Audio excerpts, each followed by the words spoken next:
Sri Krishna, Sri Krishna, Sri Krishna, Sri Krishna.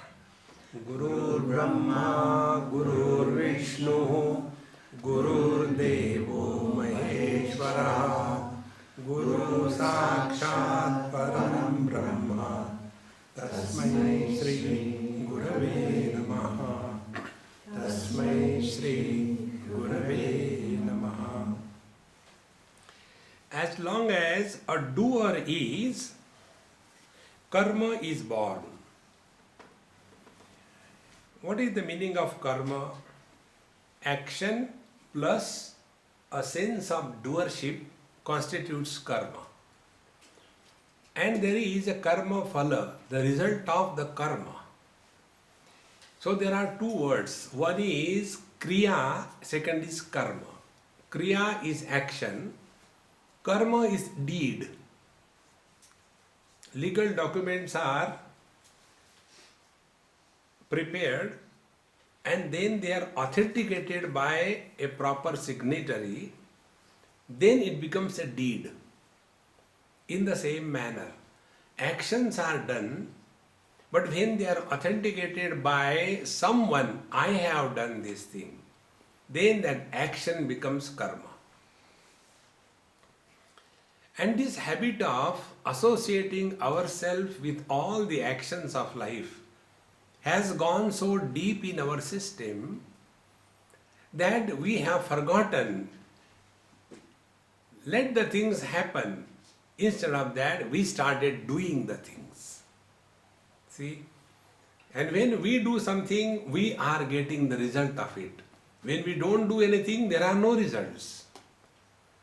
Take an example of our own life. Suppose somebody is observing a particular religious fast. In India, they observe Ekadashi, the 11th day. On that day, the devotees are not supposed to eat even vegetarian food. They observe strict fast. At the most, they may take milk or water or fruits, but no normal food.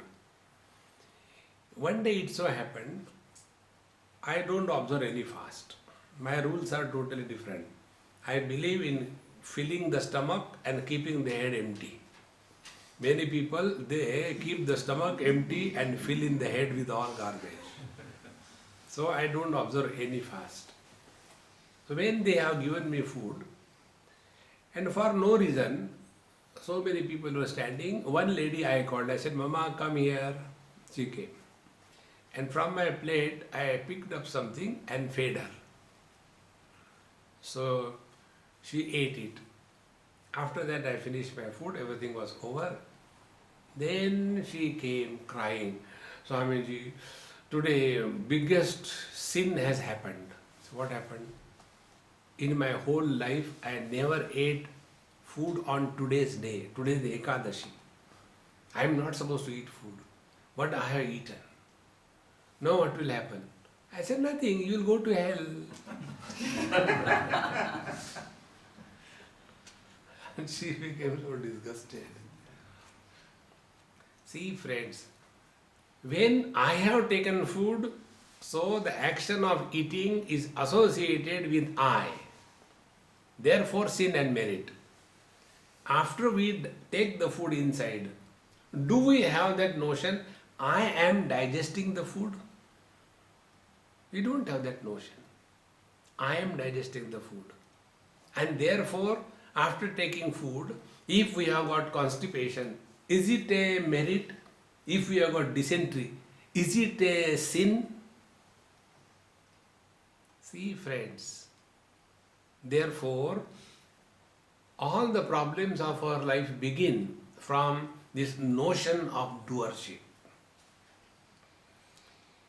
So when life is lived without the sense of doership, that lifestyle is called as purification of the mind. The impurity in the mind is the sense of doership. I am doing something. See, Bhagavad Gita tells, Yoginaha karma kurvanti sangam tyaktva atma shuddhaye means what? It is not like, you take out your mind and wash it in a detergent liquid and then put it for drying. No. Purity of the mind is absence of the sense of doership. So whatever we are doing, is that done by somebody or it is just happening? See, and therefore this principle which I emphasize number of times, let us live every moment of our life just for a time pass. Let the life be lived. So we have got a program for the whole day. We do the accordingly and relax. The idea is not achieving anything in this world. The idea is we keep ourselves busy and occupied so that we can pass the time. All of us have the real problem, never that of shortage of time. We all suffer because of excess of time. So all that is to be done is only fill in the time. We have to fill in the time for 24 hours a day. And when this becomes our attitude, there is nobody who is doing something to achieve, to protect, to gain. No. And when this system, this understanding is not recognized by us, then we start doing everything. To what an extent? We start doing everything to an extent that we start doing meditation. See, friends. Therefore, here yesterday the teacher told us in the 12th mantra, Atma Sakshi Vibhu Purnaha Eko Muktaschidakriyaham Asango Nispruhashanto Brahmat Samsara Vaniva. Brahmat, out of delusion. And this is the delusion. That I am doing something. See, friends. Are we doing the breathing? Breathing is happening. See? And therefore, we are not tired of breathing. Are we doing the blood circulation? Blood circulation is happening. Therefore, we are not tired of blood circulation. Are we doing digestion? It is happening. But when we do pranayam, there I is involved. See? It is something like, different teachers will punish the students in different manner. The teacher is a military subedar and he has to punish the soldier. What will be the punishment? Lift your gun and take 25 rounds of this big ground. So that poor fellow is running. Why punishment? If there is a teacher like me teaching, if I had to punish somebody, okay, write down whole Bhagavad Gita 21 times. Oh God! Punishment. If the teacher is yogi, what punishment he will give? Okay, you do 21,000 times pranayam, anulom vilom. 21 times anulom vilom. Then, okay, do it for 2,000 times. No, it is too much. 2,000 times, no. How much you can do? I can do 11 times. Okay, do that. So when he is doing Anulom Vilom Pranayam for 10, 20, 100 times, he gets tired.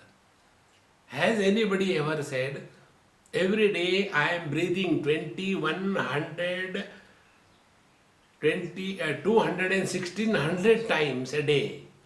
We breathe 15 times per minute. If you calculate, it becomes 216 times a day. Has anybody ever said, damn, I am tired, I won't want to breathe now? Because it is happening. There is no doer. So all the spiritual practice is to remain aware. And is the doer born? See the three principles. Action without doer is God. Knowledge without knower is God. Joy without enjoyer is God. This doer, knower and the enjoyer. This is a personality. And this personality is a theft. What can we do in life? We can't even stop our sneezing. See, many times, in a corporate meeting, everybody sitting with a necktie and all goody things, and some important things are to be discussed. And then one person says, "Excuse me." So everybody is ready to receive the sneeze. And then everybody is anxiously waiting. And it doesn't come. I'm sorry. See, what control we have got. But ahankara vimudhatma karta amiti manyate. Vimudhatma, deluded fool, thinks that I am doing. See, friends, therefore, this doership has to be given up. So, Brahmat samsarivan iva. So, it is out of delusion that we start imagining that I am miserable, I am happy, I have achieved, I have failed. See, friends, instead of struggling to have vision of God, I'll give you a better option. The other day God met me and he said, I asked him, I said, "Hey God, you are looking little, depressed, no smartness. What happened to you?" See, I am searching for the hands. Wherever I go, all hands are busy. No hands are free. I am searching for the speech. Every speech is busy in self-praise and condemning others. I am searching for a mind, but every mind is busy in their own miseries. And therefore I am disgusted. So what do? I am searching for a fit instrument through which I can express in full glory.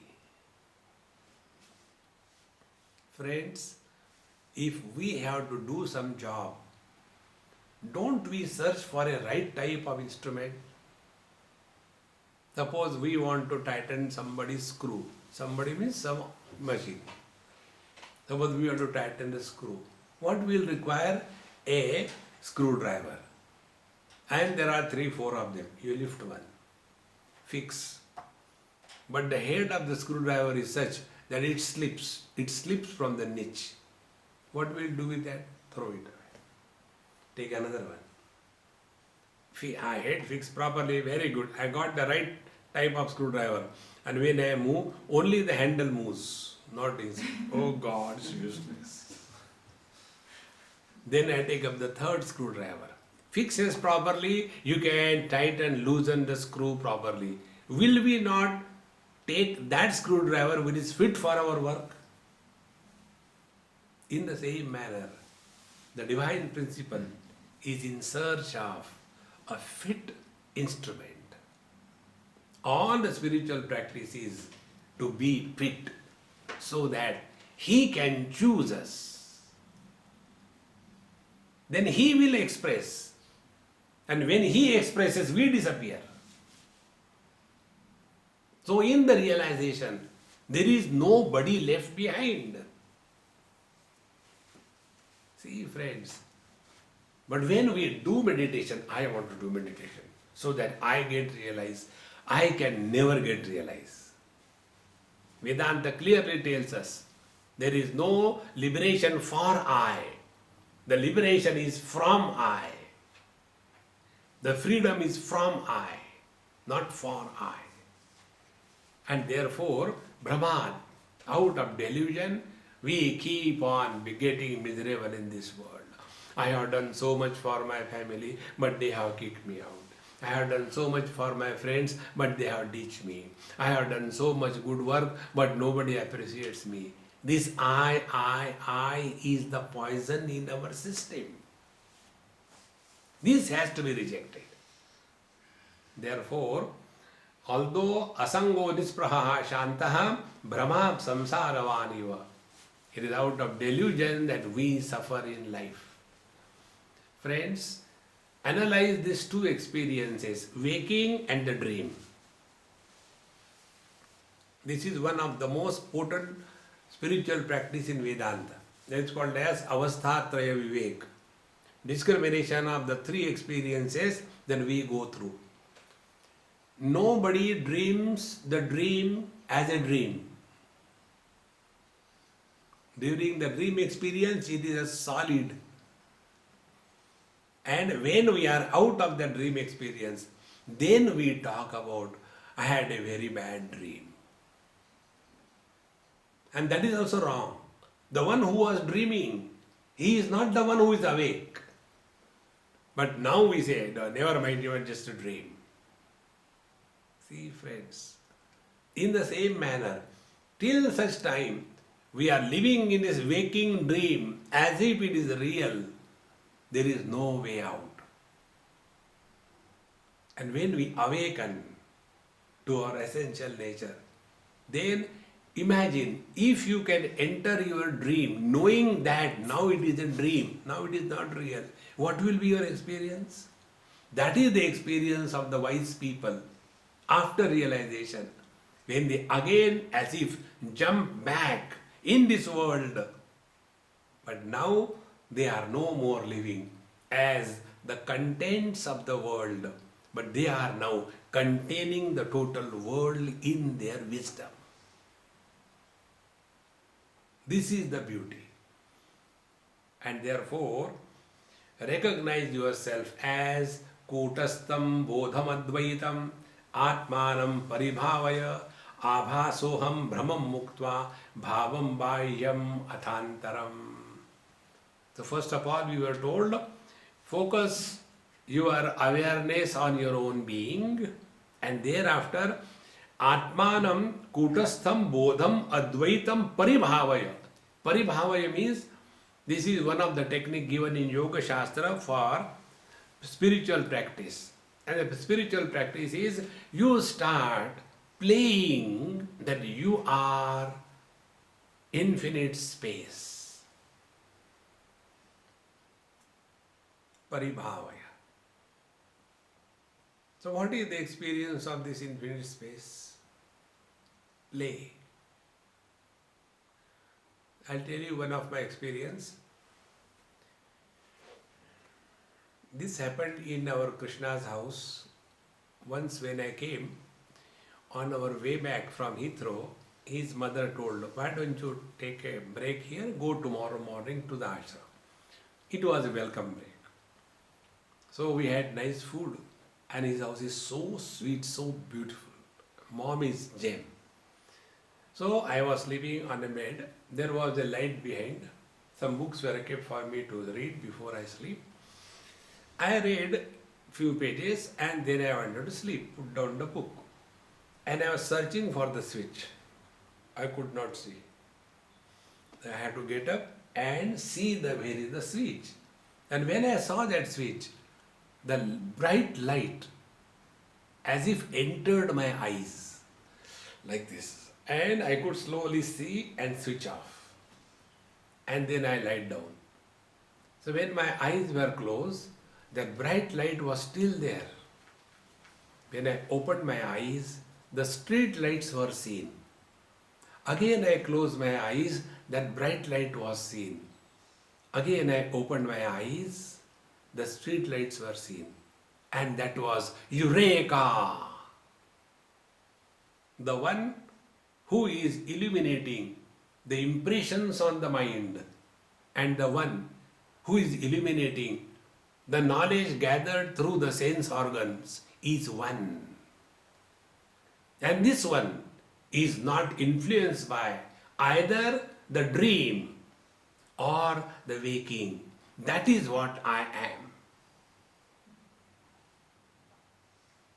Dreams are nothing but watching a pre-recorded CD. Only impressions on the mind. And waking experience is when the experiences are gathered through the sense organs. That is the waking experience. And both these experiences are illumined by a common factor. And that common factor is illuminating the dream along with the dreamer and illuminating the waking experiences along with the waker, and yet that common factor never becomes the dreamer, never becomes the waker, but he is the illuminator of both of them. That is our essential nature. Paribhavaya.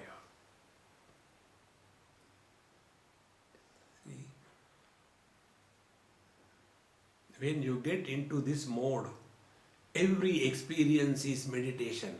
Yatra yatra mano yati tatra tatra samadhaya. Every experience. Another example, I will give you an example.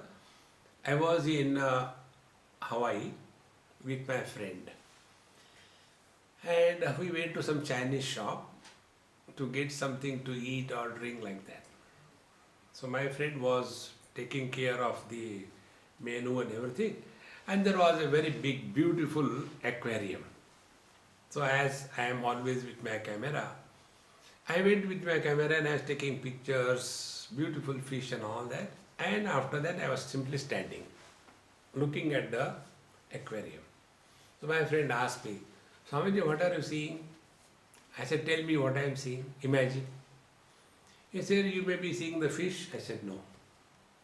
Maybe the snake in that aquarium. I said, no. Maybe the inner decorations. I said, no. Maybe the size of the aquarium. I said, no. He said, I don't know what you are seeing. I said, shall I tell you? Yes. I said, I am seeing the water. Oh God, I can't imagine. You are seeing the water? I said, yes. And what you are seeing? I said, I am trying to understand, experience, what must be the experience of the water. When the fish moves in the aquarium, does it create tickling for the water? I don't move fast, they are slow. When we add few more fish in the aquarium, is it a burden for the waters? When we take out few fish from the water, is it a lightness for the waters? And if all the fish are taken away, is there any loss for the waters? Exactly. This is we. When waking experience comes, like adding fish to the waters, there is no burden.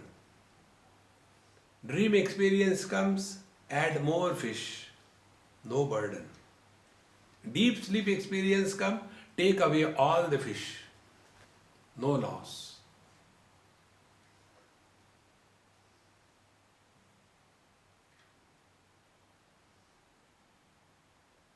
Friends, this is what we are. We are not doing anything. Only learning from our own experience. Spiritual life is learning from every experience. Instead of learning from the experience, what we do, we react in every experience. And the reaction entangles us in our own creation. See, I saw one beautiful cartoon. There was a lady and she was knitting some sweater and she had a ball of wool and she had a cat also. And the cat was all the time having an eye on the ball. I want to play with that ball. But this lady doesn't allow me. So she was patiently waiting. And for some reason that lady has to go inside the house. So she kept all that knitting thing there itself on the chair and went inside. Now the cat was very happy. And she took that ball and she started playing. And in that playing, that woolen ball started unwinding. And a stage came that thread has entangled the cat, but the cat has a real problem where the ball has gone. In the same manner, we are caught in that thread of our own thinking. We are basically divine,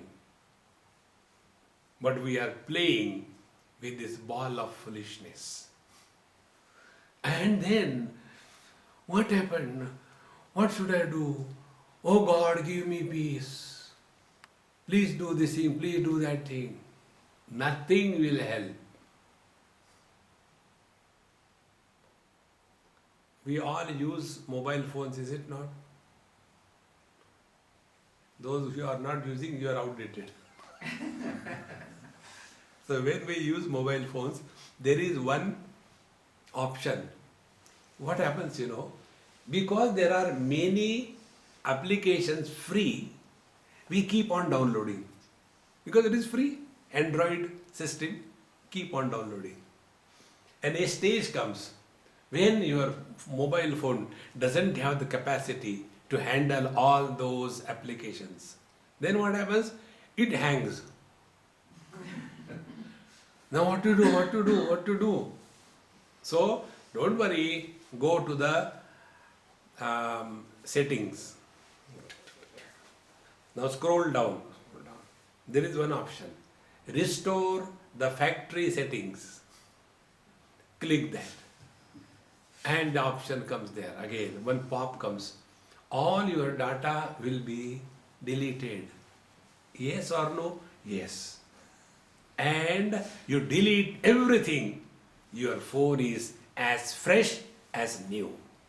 Friends, spiritual practice is go back to your factory settings as you were born, pure.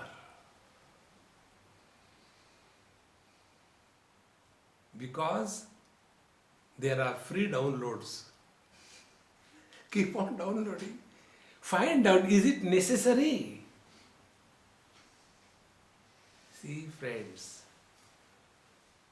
how simple the spiritual life is. We make our life most miserable.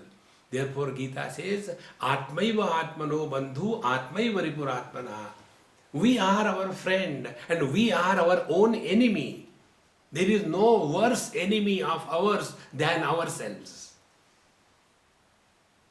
To deal with the enemy outside, it is very easy. But to deal with the enemy who is in your own house, very difficult. See, friends, therefore here, paribhavaya, do this practice, what it is like being gross space. So the gross space is not influenced by the contents. And therefore, if I am playing that I am the gross space, then none of the worldly things and beings will have any freedom to influence me. Then I am at home with everyone. I am at home in every place. Then I am at home every moment. Because I am at home with myself.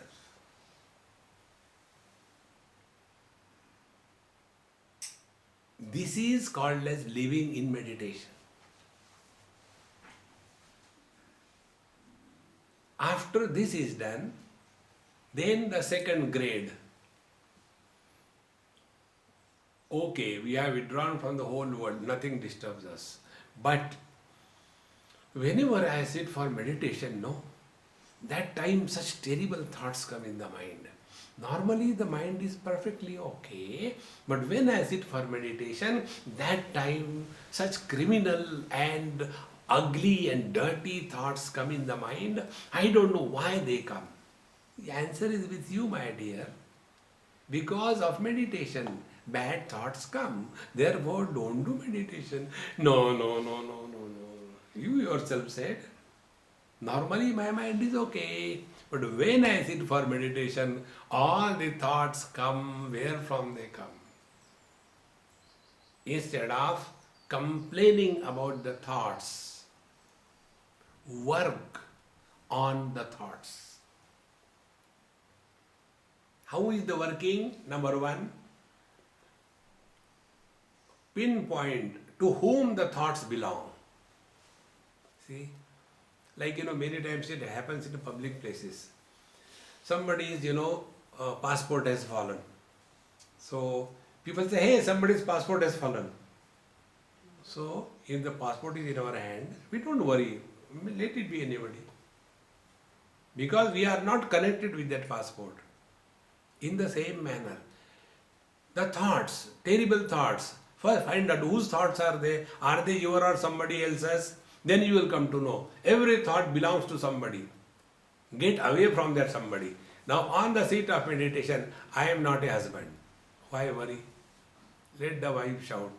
That is her nature. Refuse, refuse. Don't become anybody. Spiritual life is undoing and unbecoming. See. Paribhavaya. Then, now like with the gross space we played, now play with the mental space called as Chittakash.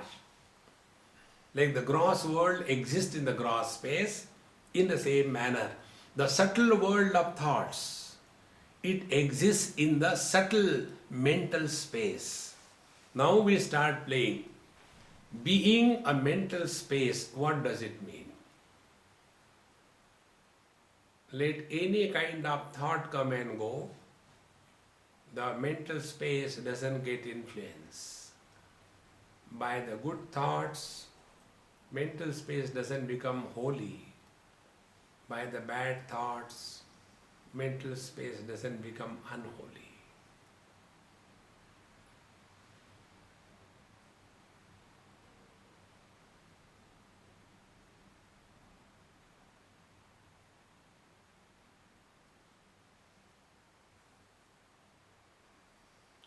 We are going through three spaces. First is the gross space, which forms the object of experience.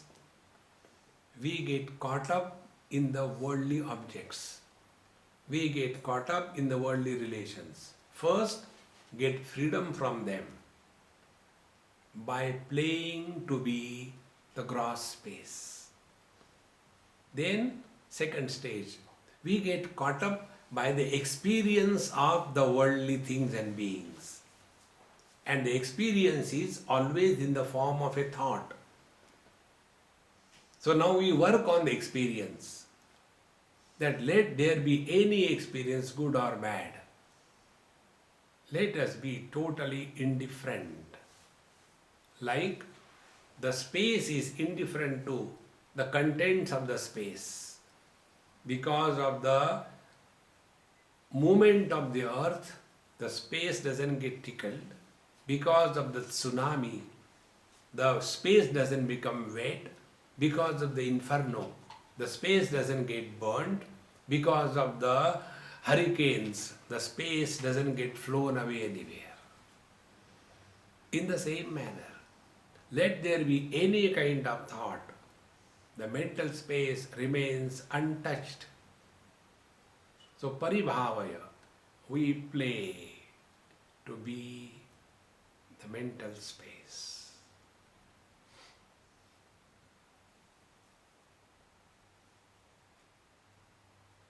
And the beauty is, space supports all the forms, but the space doesn't have any form. Forms and shapes are many. The formless, shapeless space is one. So when we play the space,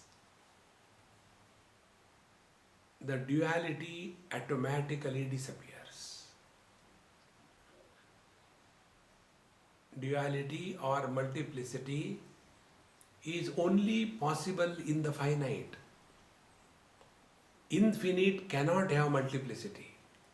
There are not many infinities, but there are many finites, many forms, many sounds. After we get established in this, now no experience of the world disturbs us. Then we enter the third space. The third space is the conscious space called as Chidakasha. In this conscious space, it is not the object of experience. It is not the experience of the object, but it is the experiencer of the object who is going through the experiencer of the object.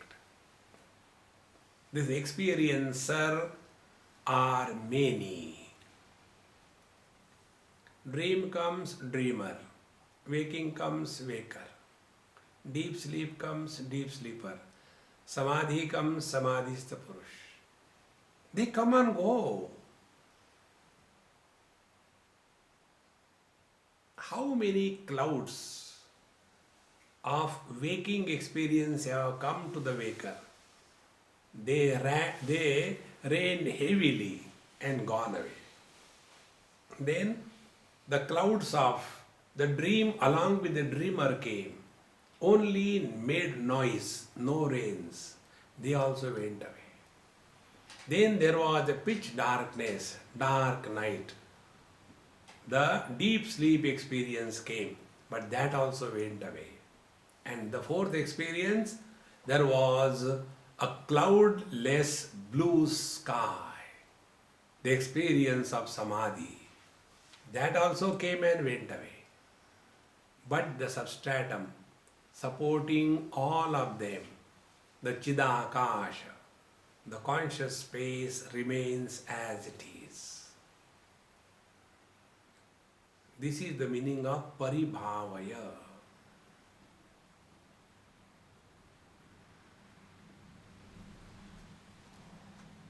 Kutastham bodham advaitam atmanam paribhavaya. Kutastha means, kuta means the anvil. On the anvil, the blacksmith changes the shape and the forms of the red hot iron pieces. But the anvil doesn't undergo any change. In the same manner, we are supporting all the changes. But we have not undergone any change. See? The childhood body, its health, disease, modification, growth was supported by me, but I am the same. Then the teenage body came, all the physiological modifications happened, understanding, misunderstanding, supported by me, but I continue to be the same. Middle age came, played its own game, I continue to be same. Old age has come, but nobody can experience that I have become old. Because changes are registered and valid only with reference to the changeless factor.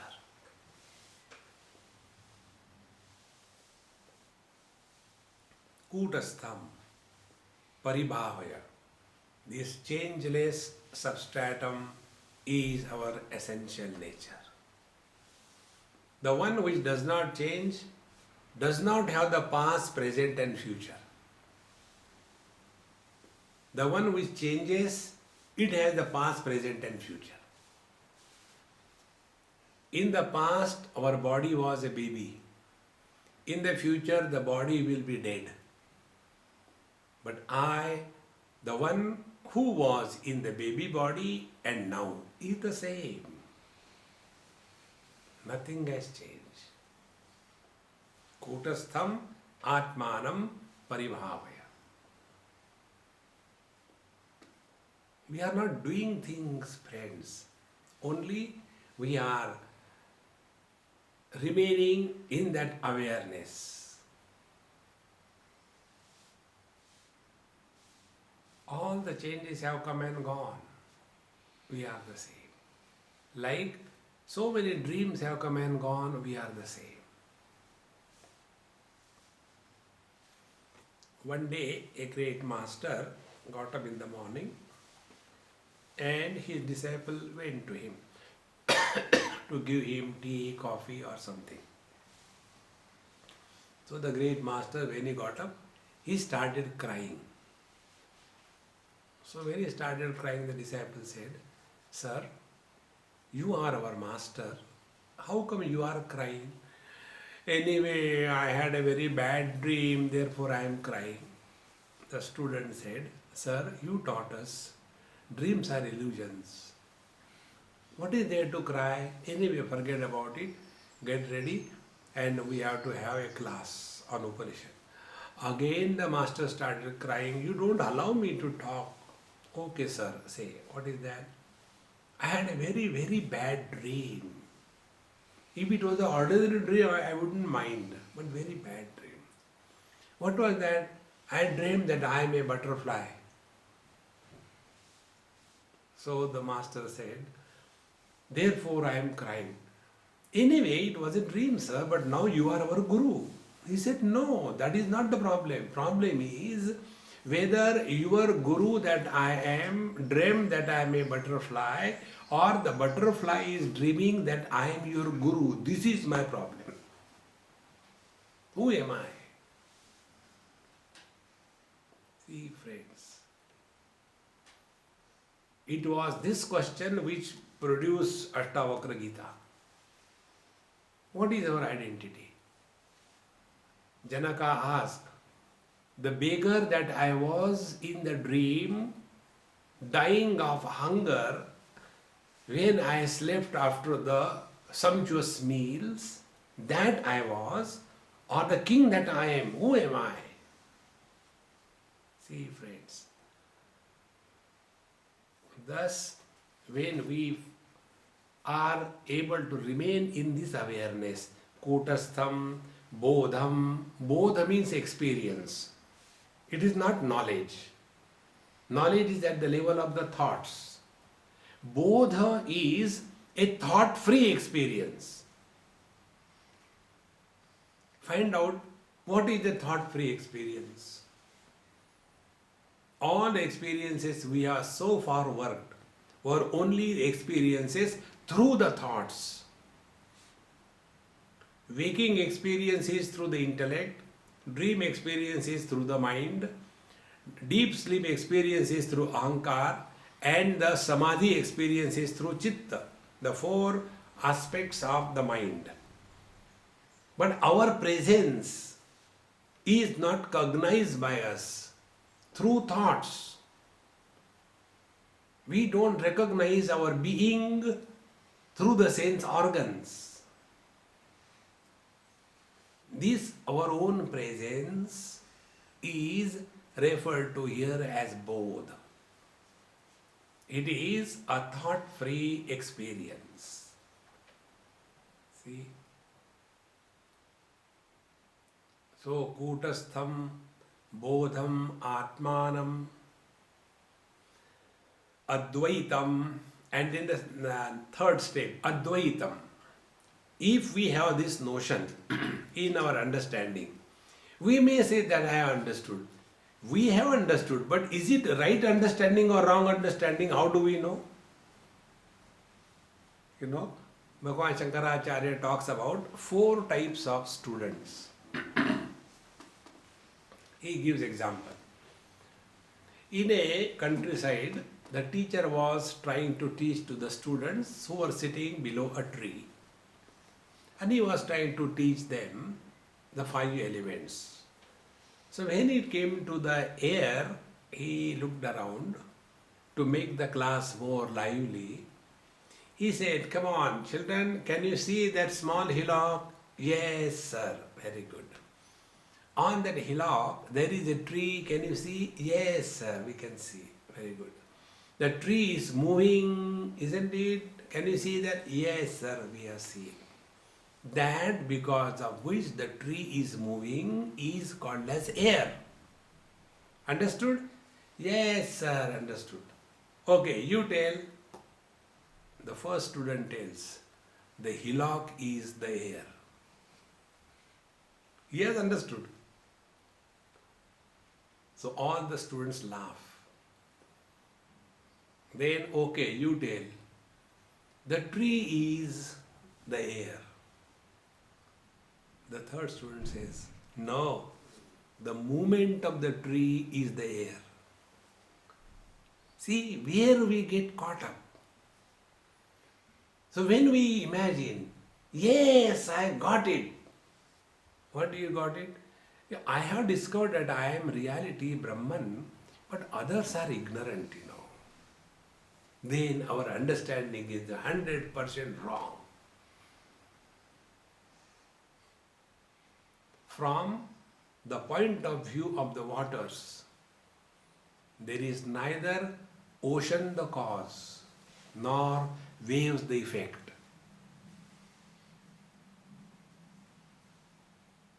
When we go beyond cause and effect, then only we have reached the absolute. See, friends, this experience of absolute, if we want to have some kind of understanding, is like when we stand before the mirror. We are looking not at the mirror, we look at the book. But we don't look at the mirror, we look in the mirror. And then we may be looking in the mirror, we are looking at the reflection, but we are seeing not the reflection, we are seeing ourselves.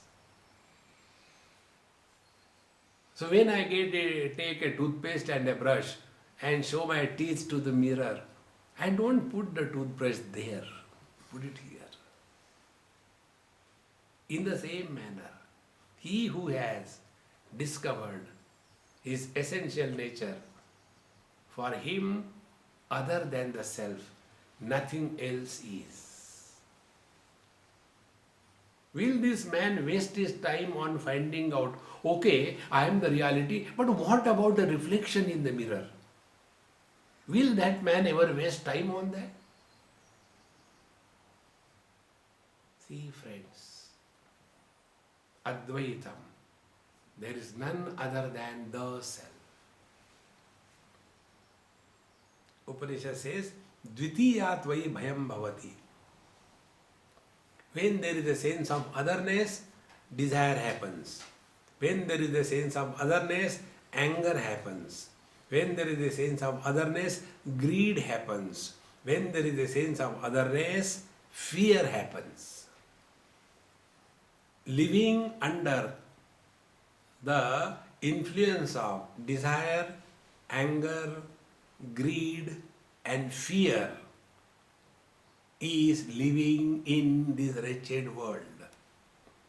Living without desire, without anger, without greed and fearless is living in God.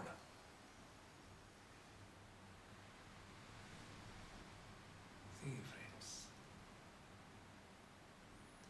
will the water be ever afraid of getting drowned in the ocean? Will the water ever feel when the waves are broken that I am broken? When the water gets solidified into ice, will the water feel, oh God, I have become small? No. Therefore, Kutastham bodham advaitam atmanam paribhavaya. This is our essential nature. Therefore, Vedanta helps us bring our awareness to our own self. That is why, I am not very much in favor of many practices which take us away from ourselves. One of the practices is tratak.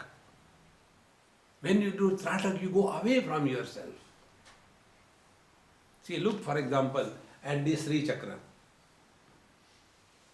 and experience where you are. You are away from yourself. Then take away your vision from there and focus on the camera. You see, you have come nearer to yourself. Now you see with your own eyes, your own eyes.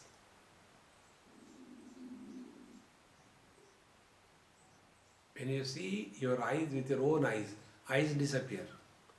Reflection of the world will be there, but there will be no seer happening. And when there are zero thoughts, tada drashtuhu sarupe avasthanam, we come back to ourselves. So we don't say self-concentration. Concentration is always through thoughts. You are listening to me through concentration. But there is self-awareness. When a person is living in self-awareness, he doesn't have to struggle for concentration. Because he is living at a different plane. He is no more working through the cause and effect. He is working through the intuitive understanding. Therefore, Kutastam bodham advaitam atmanam paribhavaya abhasoham brahmam muktva. Now give up the wrong notion that I am a soul and I am in this body and last life I have done many sins, therefore I got married to this lady this life and she is torturing me. I think she is taking the revenge of the last life. What should I do? This is all baby boys talk. It has no meaning. See, friends, that I am a soul, like there is a soul for each shoe separately, like that there is a soul for every body. No. We are not the individuality, we are the manifestation. This is what Bhagavad says, Shruti Vipratipanna. We have heard this soul, last life, this life, next life, so much that we can't get rid of it. See, I was talking in one school. The students were class 12, 11, 12. So ready to go in the college. So naturally to them, I will talk a different language. So to inspire them, give them guidance and right values, etc., I spoke for 1 hour. Then I said, questions invited only from the students because I am addressing the students.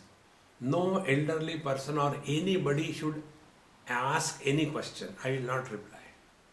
Yet, one old teacher got up. Swamiji, I have got a question. I said, keep shut. I told very clearly, I am not going to answer your question. When I said like this, he became very angry and walked away. I said, who cares? Go away. I very clearly told, I am addressing the students. After everything was over, we were having a cup of tea in the principal's room.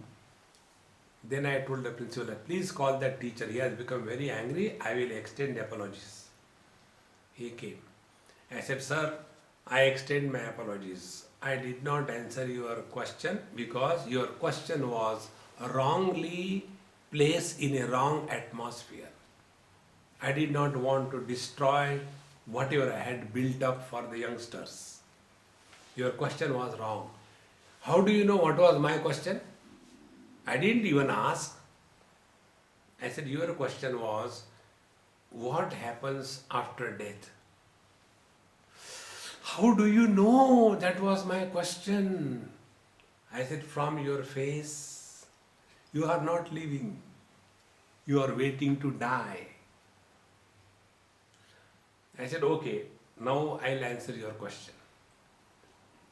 What will happen after you die? Is it not? Yes. Tell me, you are a Hindu or a Muslim? I am a Hindu. We'll burn you. No, no, no, no, not that way. Then, if you die, there will be one day holiday to the school. But don't die on Sunday. No, not that way. Then, what happens to the soul after death? How? That's a very difficult question. That is what I wanted to know. It is a difficult question. I said, anyway, let us see.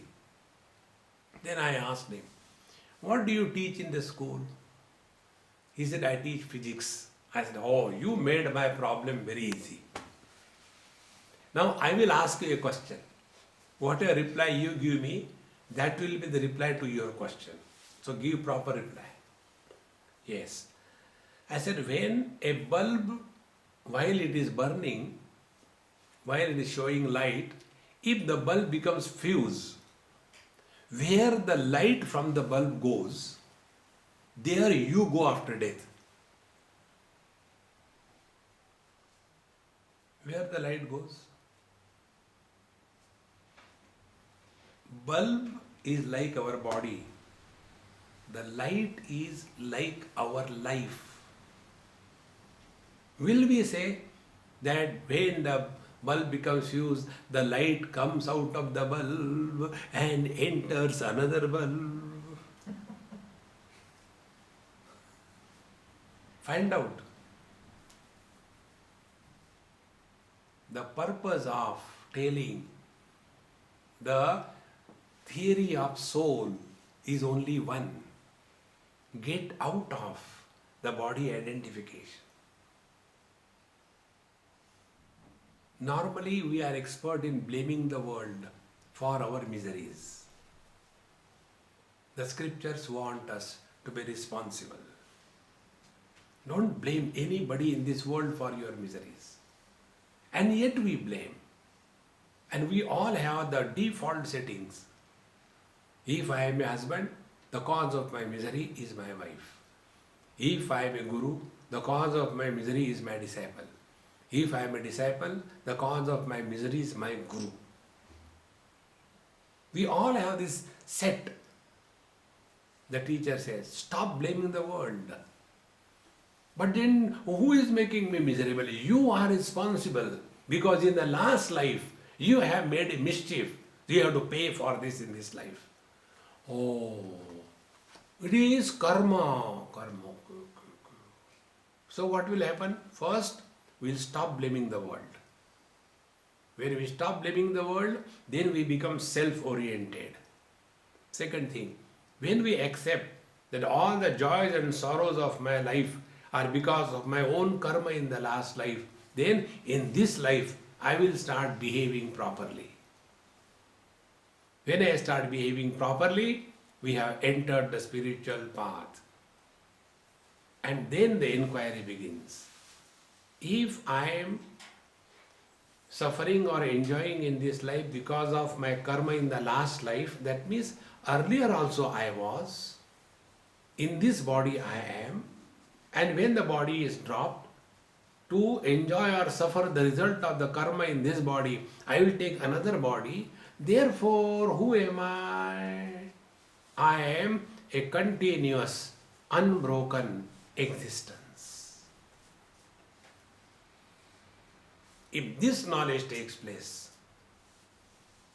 fear of death will disappear.